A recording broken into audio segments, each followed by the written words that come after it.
Olá, ouvintes e leitores, sejam bem-vindos a mais um literário numa parceria do Irmãos.com com o Ictus Podcast.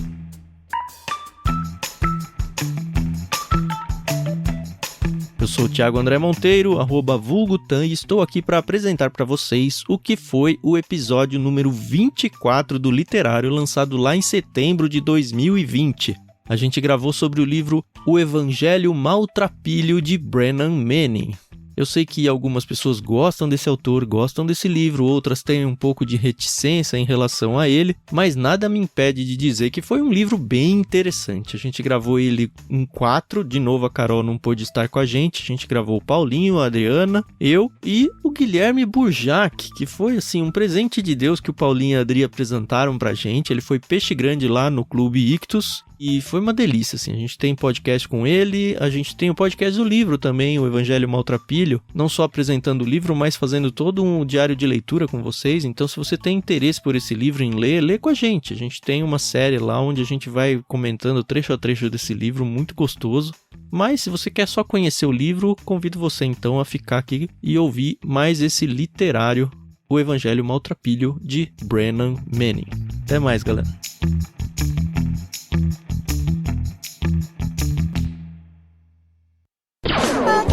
Podcast Irmãos.com. Olá, pessoas!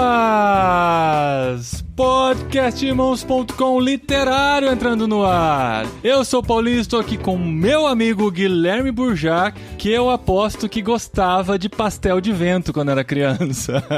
Ai, gente, mas que invenção ruim, né? Só se for pra pôr vinagrete dentro. Oi, gente, eu sou o Guilherme Burjac e eu tô aqui com a Drica, que ela me passa a confiança de um Deus que não luta MMA, porque ele não é um brutamontes. Eu sou a Adriana e eu estou aqui com o Tan, que lê o Evangelho Maltrapilho, mas se veste como um presidente. Olha só. É verdade? Eu acho que ela queria fazer a piada invertida, mas ia ofender o convidado, né? O amiguinho. Puxa, como se eu me ofendesse com o caso de roupa, né? É. Não, agora na pandemia a mesma camiseta a semana inteira. É isso aí.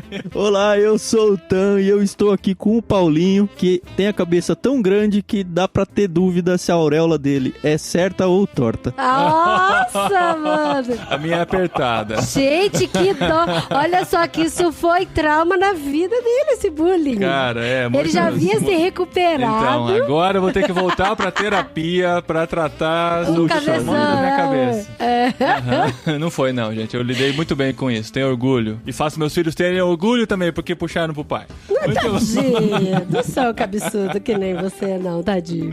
Muito bom, gente. Estamos aqui depois de mais um mês de leitura pra contar a nossa experiência ao ler O Evangelho Maltrapilho de Brennan Manning, o livro desse mês que lemos junto com os amigos. E temos aqui Guilherme Burjac, que foi, coincidentemente, assim, né? Do nada. Por acidente, a pessoa que indicou o livro no programa do Clube Ictus, programa inclusive, né, esposinha? Que episódio aquele com o Burjac? Nossa, gente, eu ouvi 2 vezes, sabia, Burjac?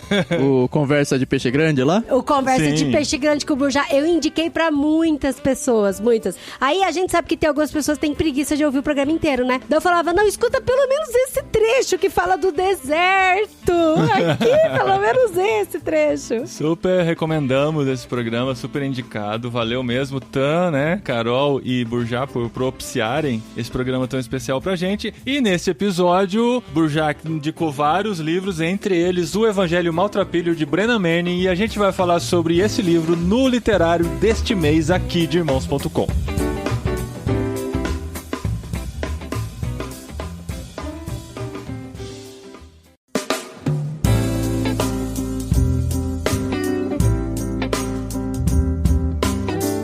Muito bom, gente. Olha só que experiência a gente poder ler esse livro. É um livro que há muito tempo ouço falar e tinha muita vontade de ler, só que as coisas vão passando e tal. E se a gente não assume o compromisso juntos de ler, às vezes acaba não acontecendo. Então foi legal cair no nosso colo essa oportunidade e ter um contato com um livro que no último episódio deu pra perceber que eu não fazia nem ideia do que se tratava o livro e fui ler com o coração aberto simplesmente porque pessoas que eu admiro me indicaram. Só que assim, vamos pular a primeira parte importante, que é uma palavrinha antes de começar, em que o Brennan Manning explica o propósito do livro e pra quem ele é. A partir do primeiro capítulo, se não fosse o Burjak que tivesse indicado, se não fossem amigos próximos que eu admiro, se fosse, sabe aquele tipo de pessoa que vai te recomendar um filme, recomenda aquela comédia do Adam Sandler, aí você fala, putz, eu não confio no que essa pessoa recomenda. Podia ser o Will Ferrell. Exato. Se essa pessoa que me indica comédia Clique, do Adam Sandler, me indicasse esse livro e eu começasse a ler o primeiro capítulo, eu ia falar, então já sei por que essa pessoa me indicou. É a cara dela esse livro. Porque a primeira impressão que dá é que é um livro meloso, digamos assim, né? Porque ele vai falando do amor e da graça de Deus, se lido com olhos errados,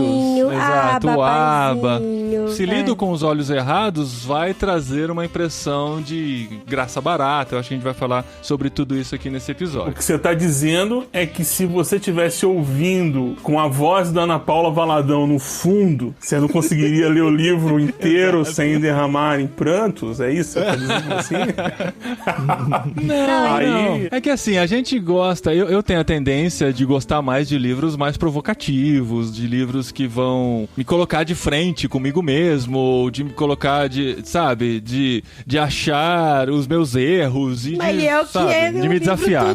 Exato, mas eu tô falando da primeira impressão, porque o livro é simplesmente ele falando do amor de Deus que alcança todos nós, esse amor inexplicável, esse amor imerecido, a graça fantástica de Deus. E se você é do tipo de pessoas que pula, né, prefácio e pula introduções, você pode perder uma explicação muito importante, que é como ele começa o livro explicando para quem esse livro foi escrito. E quando você entende para quem esse livro foi escrito, talvez você não se coloque necessariamente naquele grupo de pessoas, mas você consegue ler com aqueles olhos. E no fundo, o livro vai conseguir falar com você também, por você estar disposto a ler com os olhos diferenciados. E é muito legal como o Brennan Manning já se prepara, né? Já se precavê, sabendo que esse livro podia ser mal interpretado. Então ele já faz aqui uma palavrinha antes de começar, que é tipo o prefácio do livro, né? Onde ele faz os seus disclaimers iniciais, né? Então ele já começa falando aqui: o Evangelho Maltrapilho foi escrito com um público leitor específico em mente. Esse livro não é para os super espirituais, não é para os cristãos musculosos que têm John Wayne como herói e não a Jesus. Não é para acadêmicos que aprisionam Jesus na torre de marfim da exegese. Não é para gente barulhenta e bonachona que manipula o cristianismo a ponto de torná-lo um simples apelo ao emocionalismo. Não é para os místicos de capuz que querem mágica na sua religião. E aí ele vai, não é para isso, não é para isso, não é para isso. Depois ele começa: o Evangelho Maltrapilho foi escrito para os dilapidados, os derrotados e os exauridos. Ele é para os sobrecarregados que vivem ainda mudando o peso da mala pesada de uma mão para outra. É para os vacilantes e de joelhos fracos que sabem que não se bastam de forma alguma e são orgulhosos demais para aceitar a esmola da graça admirável. E aí ele vai até o final: o Evangelho Maltrapilho é um livro que escrevi para mim mesmo e para quem quer que tenha ficado cansado e desencorajado ao longo do caminho. É interessante que eu tava conversando com um casal de amigos nossos, muito queridos. Beijo, Rafa, beijo, Ju. E aí eu falei pra eles que eu sabia da existência desse livro. Eu acho que a gente até tinha ele, não sei. Não, há um não tempo tinha. Atrás. Não, a gente tinha outro, né? Tinha o outro dele, o Impostor que Vive em Mim. E aí eu pensei, falei, gente, é um livro que eu tenho vontade de ler, mas não tenho ao mesmo tempo, porque eu conheço algumas pessoas que já falaram mal do livro, sabe? E falaram assim que ele banaliza demais a questão da graça, de que é uma graça muito barata, é muito fácil, é muito simples. E aí eu tava conversando com o Rafa e eu até falei pra ele, né? Falei, Rafa, eu ainda não li o livro, vou começar a ler agora, mas eu tenho esse certo medinho, sabe? De ficar meio assim com o livro, né? Se ele flerta tanto com a ideia da graça barata. E aí foi que ele até falou, né? Da introdução. Mas você leu a introdução? Você viu pra que é o livro e tal? E assim, depois que a gente lê o livro, a gente vê que ele não banaliza nem um pouco a graça. Eu acho que ele bate muito mais de frente com o legalismo do que banalizar a graça. O livro ele tem no início uma palavrinha antes de começar, e eu não sei se todos vocês pegaram, mas ele termina com uma palavrinha palavrinha final, fazendo assim um prefácio e um epílogo mesmo do livro, né? Porque tem o risco de você terminar o livro ainda com o coração com que eu comecei, né? Terminar achando que ele banalizou de alguma forma. E ainda depois da palavrinha final, ele tem uma repercussão 10 anos depois que ele escreveu o livro. Então, numa nova edição, ele coloca esse comentário pra repercutir tudo que foi acrescentado ou comentado nesses 10 anos. Então, ele cercou bastante. Ele conta sobre tudo que ele apanhou por causa da obra, porque, enfim, ela se tornou uma referência, e como o mundo lidou com esse livro. É bem interessante. Isso tudo que você falou, Paulinho, é interessante porque, pra quem não sabe, a gente leu esse livro lá no nosso canal do Clube Ictus no Telegram. Então a gente foi fazendo áudio comentários capítulo a capítulo, e o interessante é que a gente foi gravando enquanto estava lendo. E fica muito nítido, se você ouvir os nossos comentários, esse incômodo inicial, que é exatamente o mesmo que o Paulinho falou, nosso. E em todas as vezes em que o livro vai apresentando, fica aquela meio zona cinza, aquele meio pé atrás, assim, cara, esse cara aqui tá flertando com umas coisas meio esquisitas e tal. Mas daí eu sempre lembrava, sempre que passava isso na minha cabeça, eu lembrava, pô, Por que o Burjá indicou, né? Então, não isso. Vocês conhecem o Burjak muito melhor, mas eu ficava, esse livro aqui foi importante pra uma pessoa séria e tal. Exato. E é interessante ver a evolução, principalmente minha e da Carol, porque a gente tava fazendo esses comentários, lidando justamente com esses pontos onde a gente começou meio que um pé e meio atrás, foi mais ou menos entendendo pra onde o autor queria, e quando chega na palavra final, e principalmente os 10 anos depois, onde o autor mesmo reconhece tudo que ele sofreu, é interessante que no próprio livro meu eu marquei, é exatamente isso que eu pensei no começo, é exatamente esse tipo de coisa que eu ia reagir. Mas é importante a gente ter noção quando o livro surge, né? O Osmar Ludovico faz essa introdução de alguma forma. Sim. E ele diz, olha, perguntando pro Philip Yancey, qual é o cara que você pode indicar? Quem é o cara que você conhece que fala sobre graça? Porque nós estávamos vivendo, no momento em que o livro surge, um redescobrimento da graça. E é muito interessante esse momento histórico, né? A gente não pode livrar o autor do seu momento histórico, nem a publicação do seu momento histórico. Sim. O momento que nós estamos vivendo é a queda do Caio Fábio, né? Em 1998, 99, ano 2000, ele abre o site Caminho da Graça. A graça começa a ser falada mais e mais e mais. Então tem a publicação do Philip Yancey em Maravilhosa Graça, que é um livro que introduz ou reintroduz esse tema no mainstream evangélico, e a gente começa a falar sobre isso. Aí, de repente, ocorre uma coisa interessante. Vem esse livro publicado do Brennan Manning, que, digamos assim, é de uma tradição quaker, né? Também de meditação, silêncio, muito coisa ligada como o Osmar Ludovico trabalha, né? Com essa questão do silêncio, eu até brinco, bater palma pro sol, ver o caminho da formiga, ver a disposição das pedras. O Brennan Manning fala de um retiro de silêncio que ele fez de 30 dias, né? É importante para compreender porque o livro surge e causa esse impacto. Tem uma parte do texto que ele diz, eu não sou universalista. Várias vezes. Porque tem uma hora que você pensa assim, esse cara vai colocar todo mundo no céu.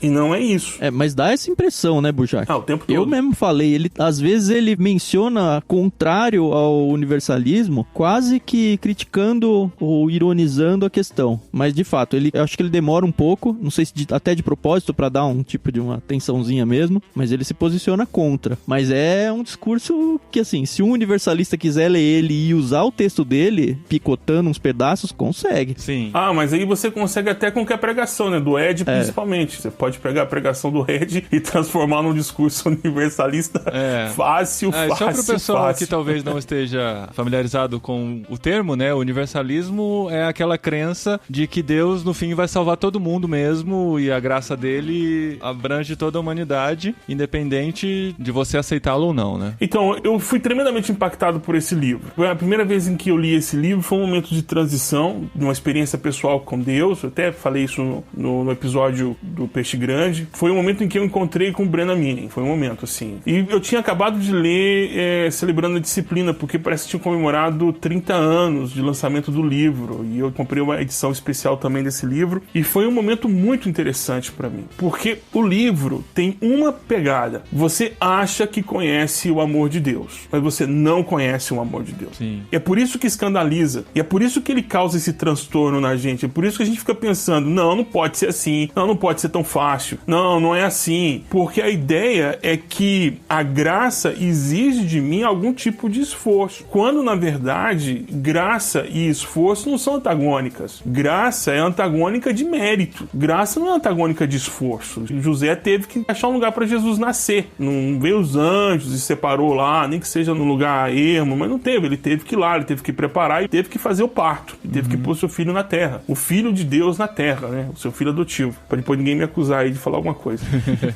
Bom, é bom se cercar sempre.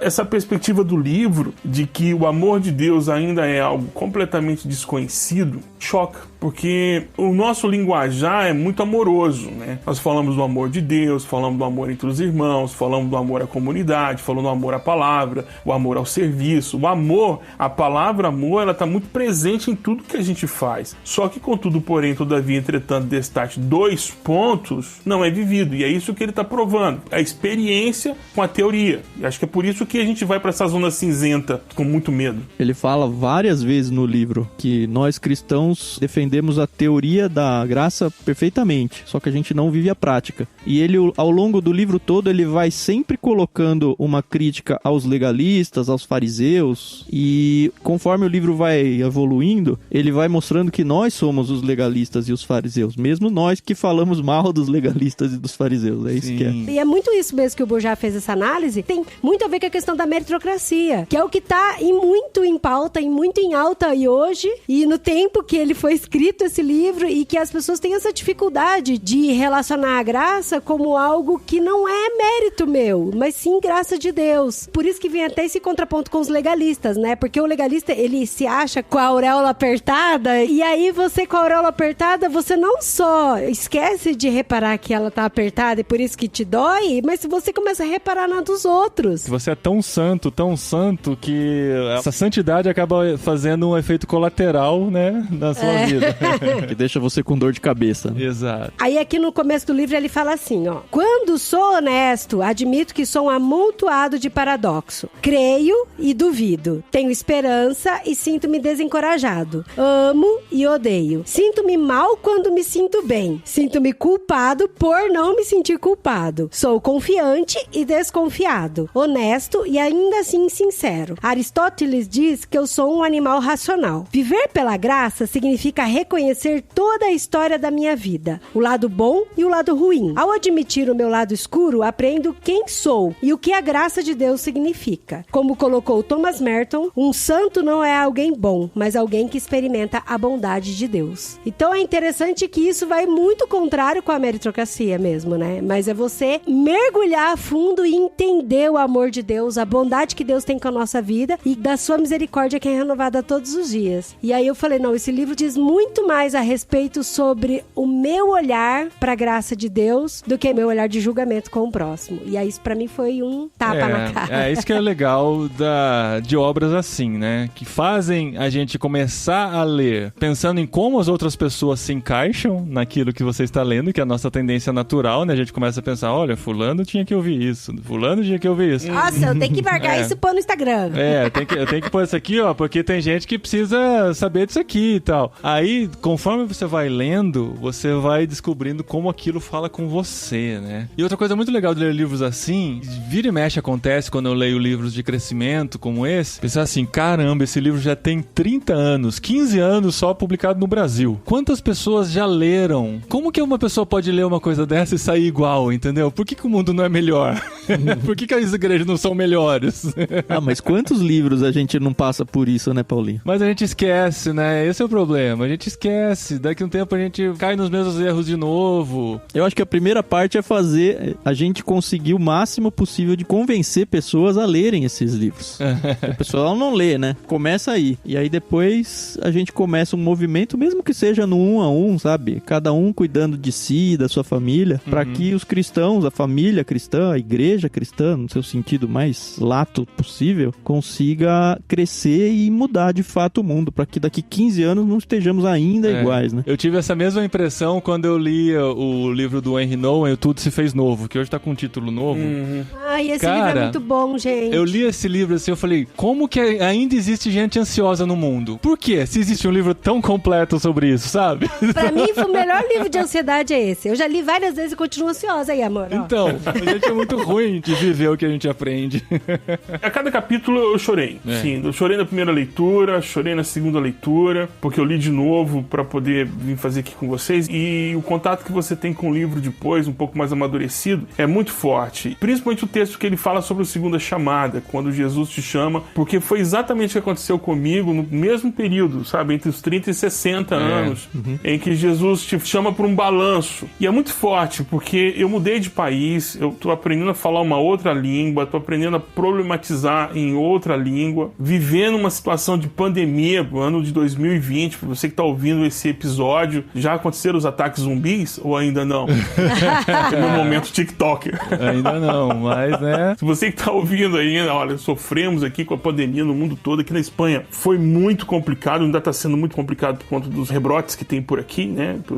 Apareceu de novo vírus. E você faz um realinhamento das coisas que você tem que fechar com Jesus. Então hoje, por exemplo, foi o dia em que eu cheguei a uma conclusão que vinha há muito tempo tomando no meu coração, mas ainda não tinha, assim, declarado em voz alta e de forma pública. É que a transição do ministério físico para conteúdo digital, entende? Entender essa nova dinâmica de relacionamento, sair do analógico e compreender isso, para mim foi uma mudança muito radical, muito radical. Eu digo porque em 2017 eu preguei 35 semanas fora da minha casa, eu viajei 35 semanas em 2017. Tava no Brasil ainda, né? Tava no Brasil, em 2018 recluso em casa mais ou menos, né? Mas andando pela cidade, conhecendo os outros lugares, mas em 2019 nós ficamos reclusos mesmo porque a documentação deu problema, a nossa documentação, e 2020 veio a pandemia a partir de março. E como eu tenho uma enfermidade autoimune, eu não posso ter contato, tomo remédio para baixar a minha imunidade, então eu não posso ter contato com o vírus. E eu fiquei recluso em casa, desde o dia 12 de março até o dia de hoje, nós estamos gravando esse episódio, em setembro, eu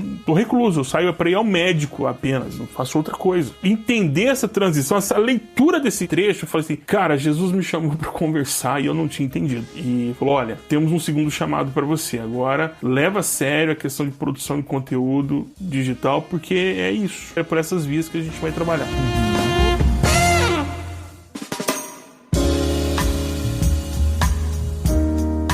Tem algumas características do Brennan Manning que eu acho que, obviamente, afinal ele é o autor, né? Impactaram bastante no conteúdo que ele acabou escrevendo. A primeira é que ele tem claramente uma cosmovisão católica.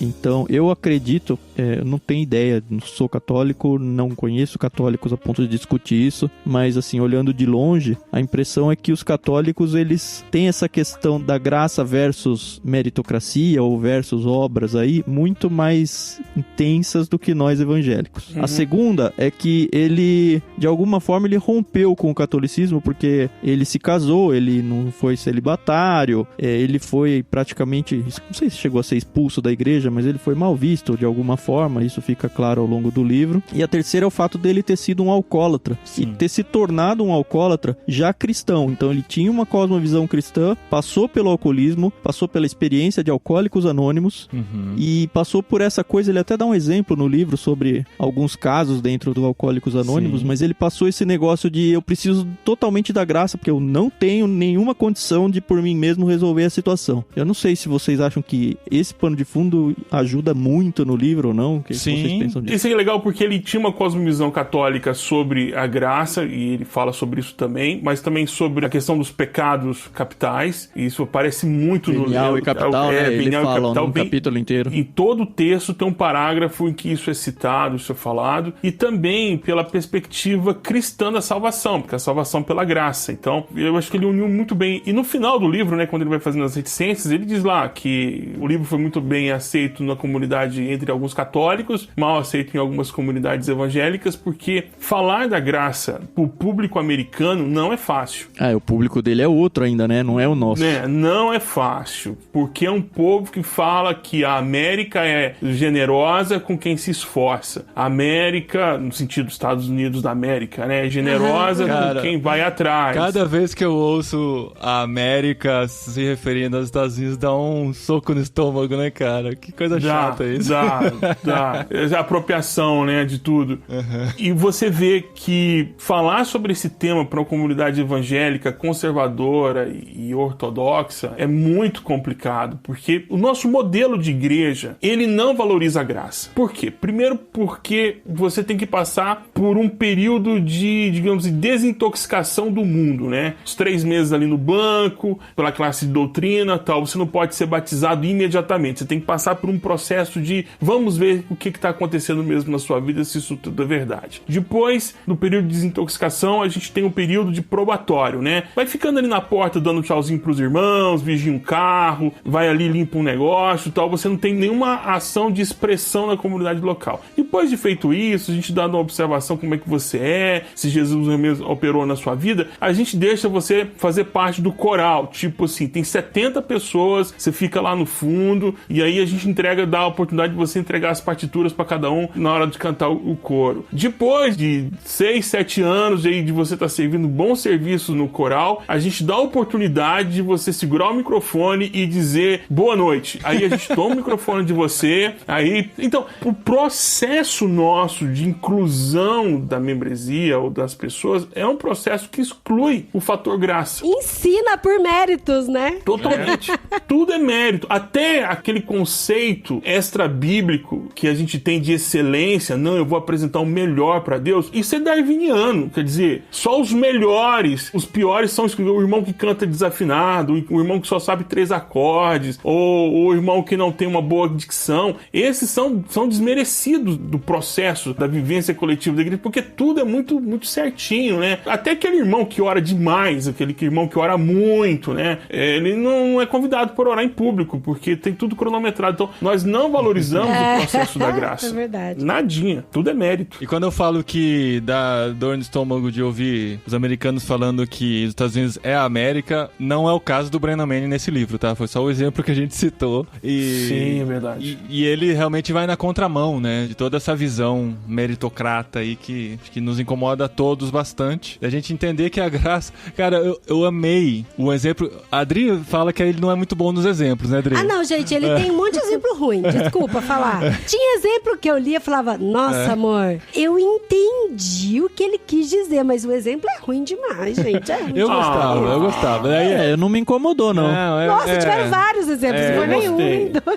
Chatice da Adri. A do beijo no rosto me fez chorar pela 4ª vez. Ah, dos Amish, né? Não, Aquela da menina da boca torta que teve o... aquela é forte. A do mas beijo no rosto da praia, que você tá falando? Da praia. Da praia, eu fiquei emocionada. Da praia. Mas Nossa, tem muito beijo, gente, pera aí. Não, esse da praia eu fiquei, cara, que bonito, mas...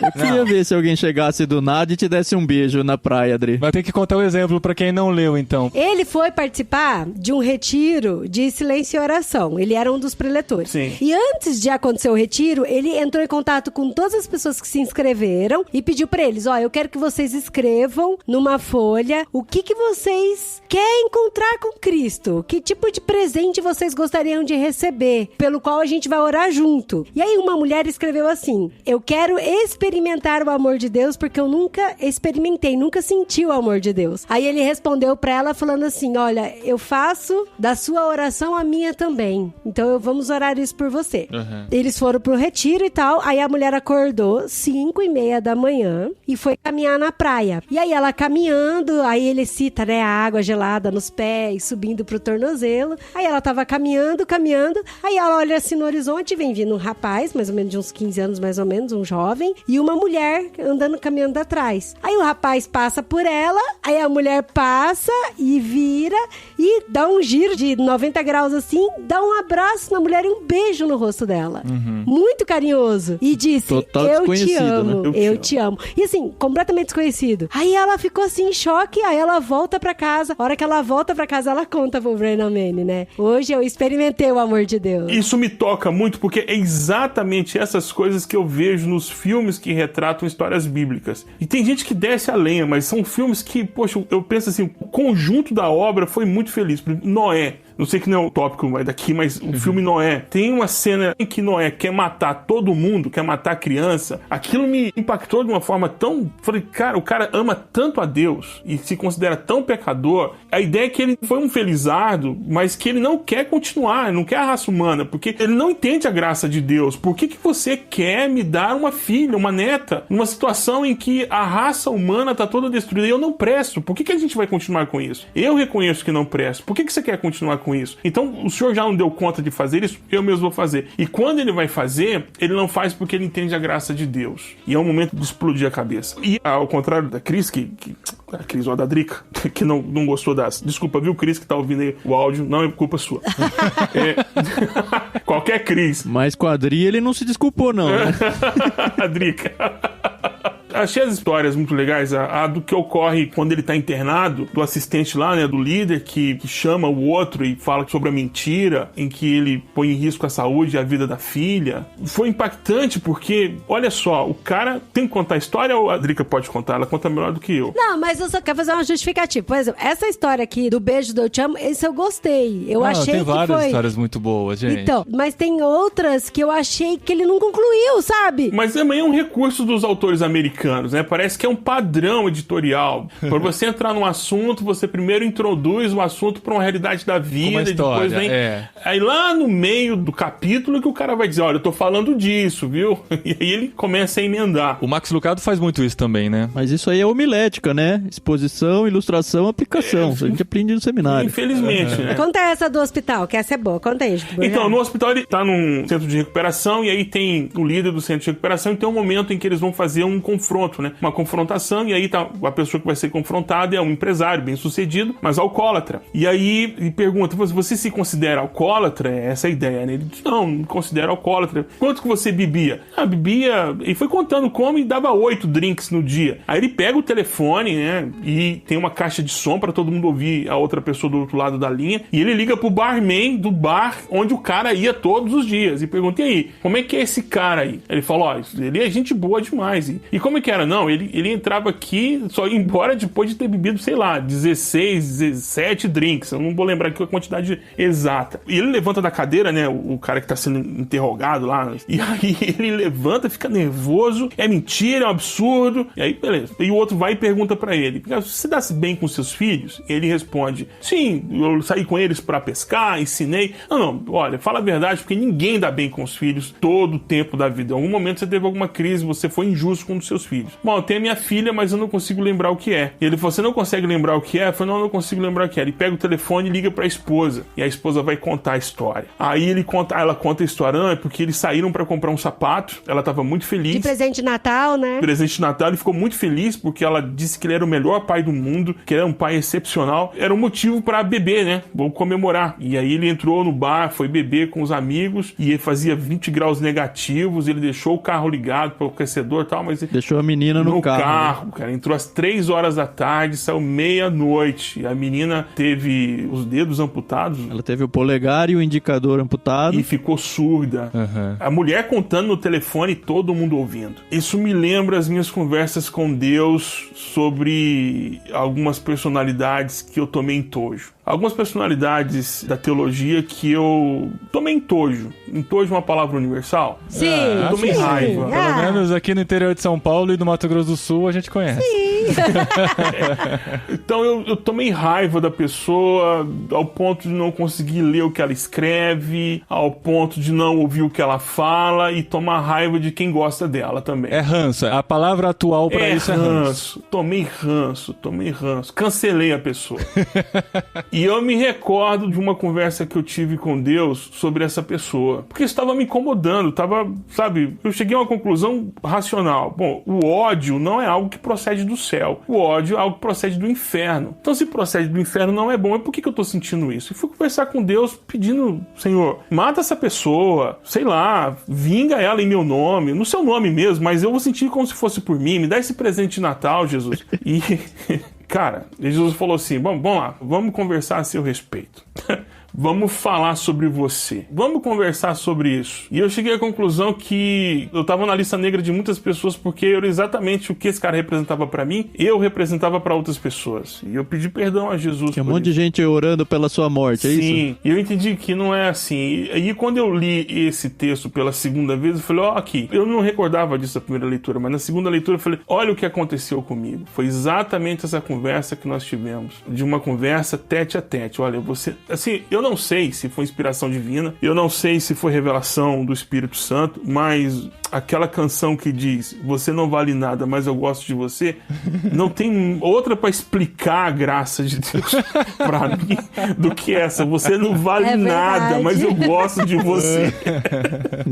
Cara, eu comecei esse assunto falando das ilustrações que eu queria citar uma, né? No fim foi legal que acabamos lembrando de várias. Eu gosto muito de histórias. Eu acho que eu, particularmente, assimilo mais um conteúdo se ele é permeado por histórias. Eu amo histórias. Tem gente que pula as histórias. Eu também gosto. A Adri já não gosta. Eu gosto muito de história. Ela não gosta de histórias que não tem varinhas.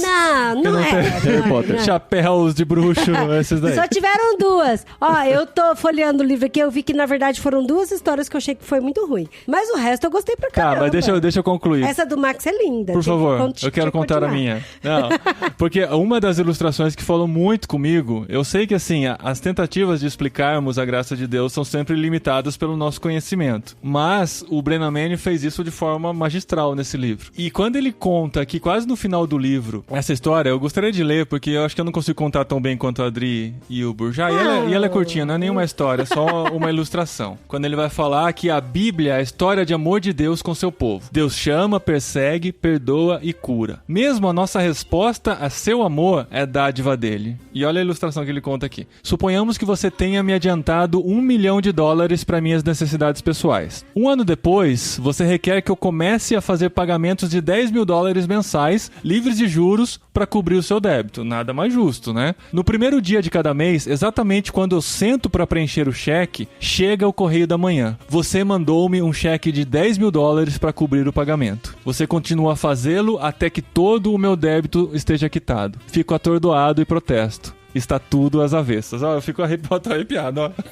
Cara, é impressionante, assim, né? De a gente tentar entender um pouquinho do amor de Deus, que até a nossa resposta ao amor dele é dádiva dele. Nem isso é algo que a gente tira do nada. Vem de Deus também. Isso é fantástico. E ver essa sensibilidade, né? Numa obra como essa, que a princípio pode parecer água com açúcar, carinho no ego, é muito mais do que isso, né? Terminar com essa certeza de que Deus nos ama muito mais do que podemos entender, muito mais do que podemos retribuir, até o que podemos ou tentamos retribuir a dádiva dele para nossa vida. Isso é fantástico. É tão doido porque Deus é amor e na sua essência ele é amor. Então quando a gente responde em amor para Deus, é uma forma muito sublime de adoração a ele e de honrar e glorificá-lo, sabe? E é muito louco porque parece mesmo um paradoxo, né? Mas é porque ele é a essência do amor. E eu queria até abrir aqui um parênteses com relação à história, não que o nosso programa seja pontual, mas aconteceu algo muito... Aliás, né? 2020 aconteceu uma sequência de coisas chocantes e uma delas foi com relação à menina que, com 10 anos, ela foi estuprada pelo tio, se encontrou grávida e aí foi pro hospital pra fazer um aborto. E pra mim aquilo me chocou de uma forma tão grande que eu comecei a chorar e não conseguia parar de chorar. E quando eu fiquei sabendo que tava tendo uma manifestação de pessoas na porta do hospital julgando a menina, apontando o dedo por conta de todas as questões que ela tava passando, aquilo me doeu mais ainda na alma. Eu não tô entrando aqui nem na questão do aborto, nem de legalidade, nem nada. Mas eu acho que a gente acabou esquecendo sobre essa palavrinha amor. Sobre que Deus é amor e que Deus espera, não que Deus espera, mas que Deus nos criou para sermos relacionais e relacionais em amor. E eu acho que tá faltando isso, tá faltando muito amor. E aí a gente esqueceu de olhar para uma menina de 10 anos que tá sofrendo com um olhar de amor, de compaixão, de oferecer algo, entendeu? E aí eu falei, caramba,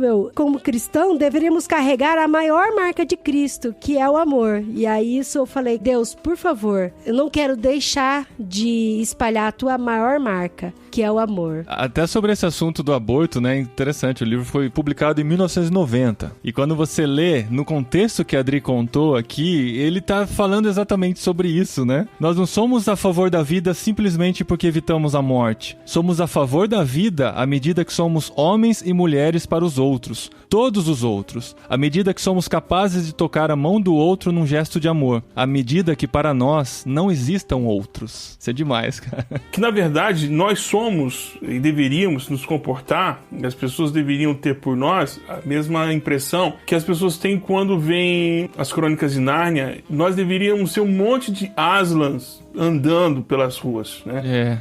as pessoas vendo, nossa, lá vem alguém que destila amor, que destila compaixão, que tem paciência, porque nós fomos sequestrados pela pauta secular de tal forma que nós não conseguimos entender que nós já estamos no descanso de Deus. A gente já vive o descanso. Caramba, a obra da criação é uma coisa tão espetacular porque Deus diz, olha, tá tudo pronto. Agora é só desfrutar, é só curtir, é só, sabe, viver o panfleto do Testemunho de Jeová. A gente já pode viver isso hoje.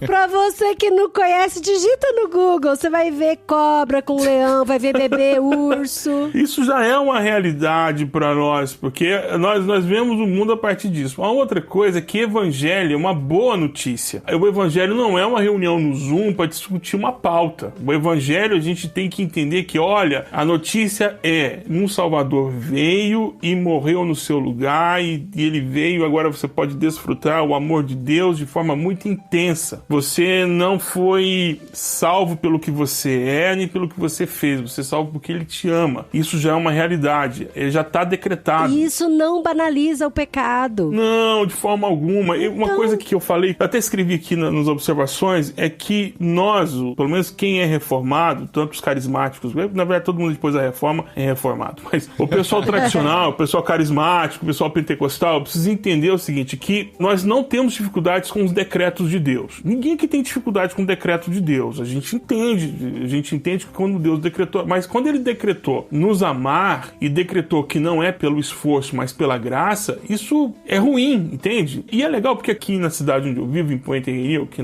em Córdoba, tem uma coisa que a gente já percebeu com a característica da cidade. Não sei em outros lugares, não posso confirmar, mas a gente leva um presente, né, um regalo para os nossos vizinhos e eles, não quero receber. Eu falei, não, mas é um presente, não, porque se sentem obrigados a dar outro para você. Então, para eu não ter que dar um presente pra você, por favor, não me dê presente. Eu não aceito o seu.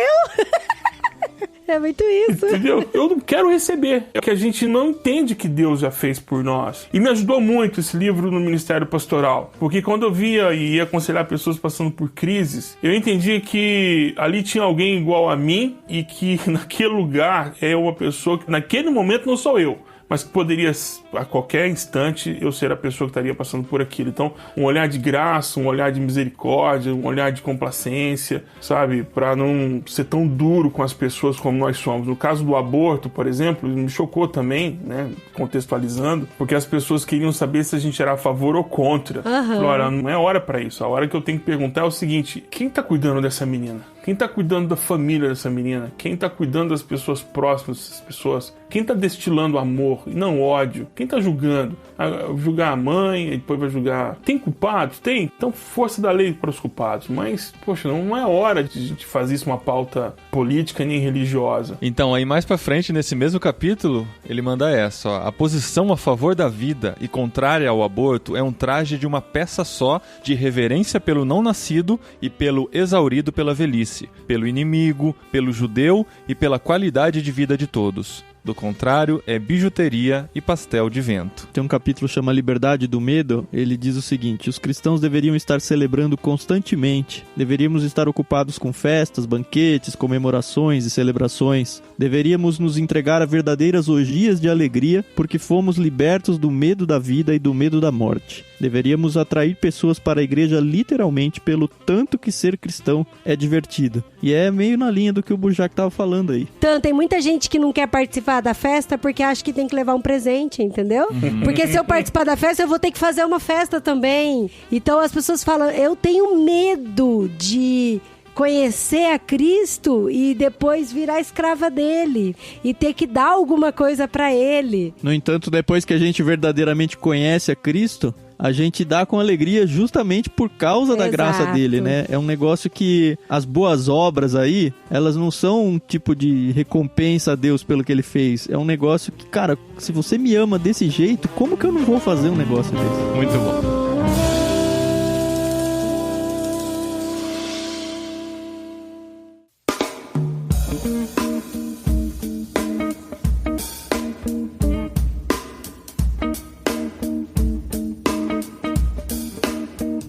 Tan, nesse mês vocês tiveram a experiência diferente no Clube Ictus, né? De começar o grupo no Telegram e compraram uma bucha aí, fazer podcasts diários no grupo do Telegram de leitura e fizeram do livro da Agatha Christie e do Evangelho Maltrapilho. Cara, admiro demais a força de vocês. Isso. A leitura do Evangelho Maltrapilho terminou ontem. Sim, pra casar direitinho com a publicação do podcast. Olha que coisa linda.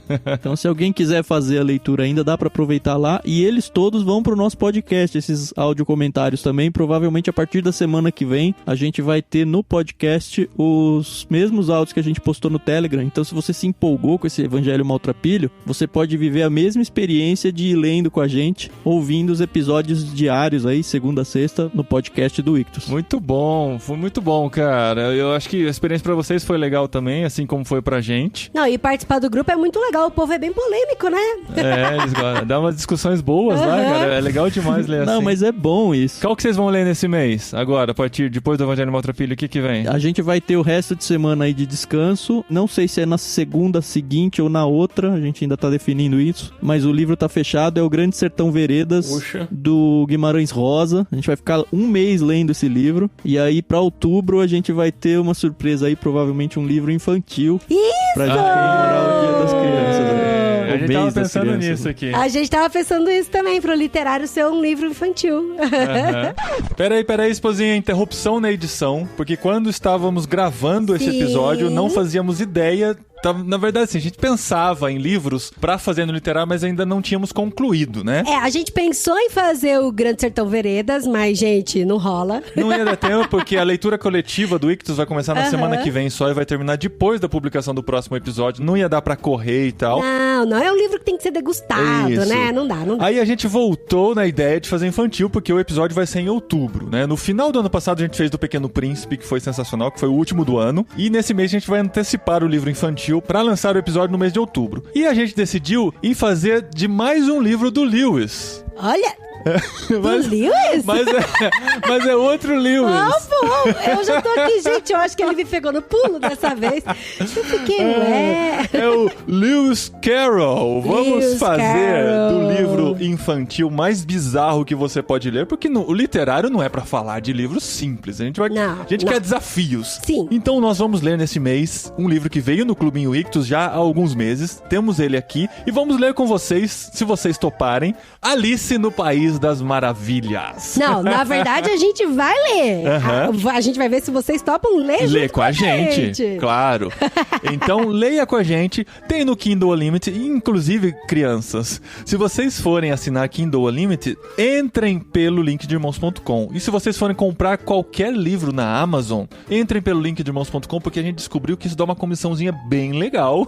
Estamos pagando nossos custos de hospedagem de irmãos.com só com a comissão da Amazon. Então é fácil entrar. Se você não achar o link por aí, entra em irmãos.com/Amazon. Bem fácil, que qualquer compra que você fizer na Amazon, você rende comissão pra gente. E se você assina o Kindle Unlimited, nós temos comissão todos os meses. Isso é muito legal. Olha que legal, gente. E olha só, Alice no País das Maravilhas. A princípio, você pode olhar e falar, é um livro muito de criança, não vou ler. Mas, doido. gente, é doido. O País das Maravilhas, meu amor, depende do que você está comendo, do que você está bebendo, do que você está vivendo.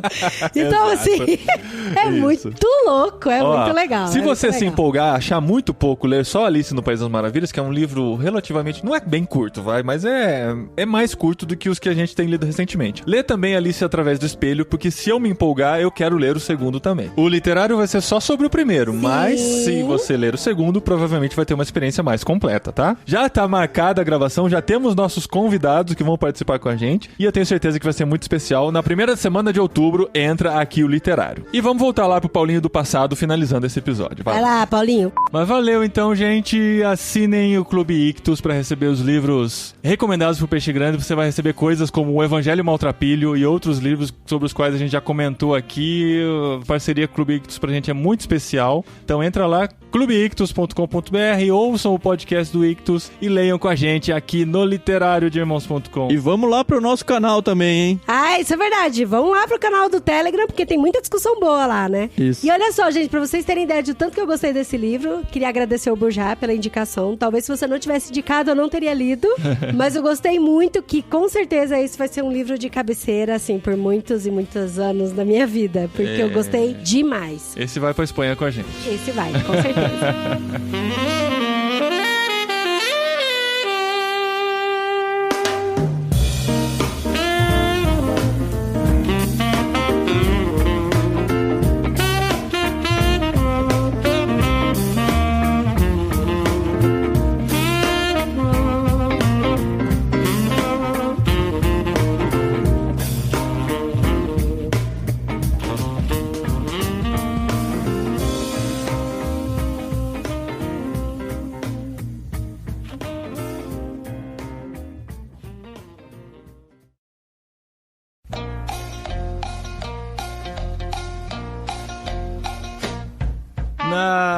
Como chama isso?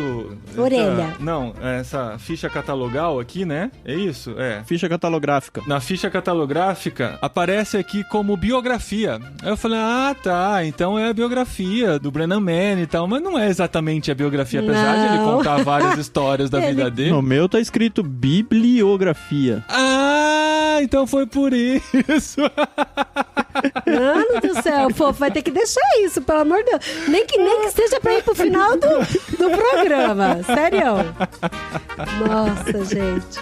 Que droga.